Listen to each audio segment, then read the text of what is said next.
Jahangir sir ఇప్పుడు మనము ఏదైనా డ్యూటీకి వెళ్తే మనం డ్యూటీతో చేస్తూ మన ఫ్యామిలీస్ వర్క్లని చేసుకుంటుంటాం, ఓకే కదా.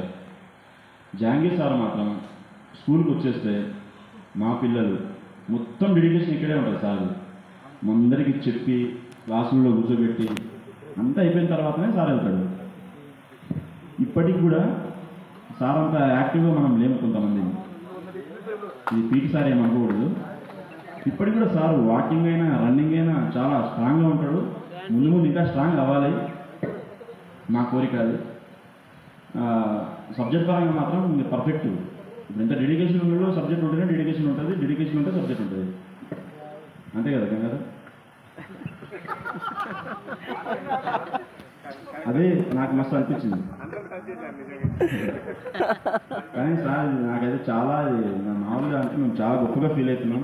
మేము పిలవగానే సార్లు వచ్చి ఇంత మంచిగా స్టేజ్ని ఇచ్చేసి ఇది అంతమంది మేము వచ్చి కూడా చేస్తున్నాం కదా, ఇది చాలా గొప్ప అనుభూతి, మాకు గొప్ప అనుభవం. 15 years అయింది. 15 years తర్వాత సార్ మనకి గెట్ టుగెదర్. ఈ 15 years గ్యాప్లో ఎవరు రాలేదు, మళ్ళీ మన బ్యాచే ఫస్ట్. అది చాలా ఇంకా ప్రౌడ్ ఉంది నాకు. సో గెట్ టుగెదర్ ఎవ్వరు మన బ్యాచే ఫస్ట్. నిన్న రవీంద్ర సార్ అడిగినా మనం 2001లో పాత స్కూల్లో చేశారు. ఓపెనింగ్ మనదే, గెట్ టుగెదర్ మనదే ఇక ఈ స్కూల్లో.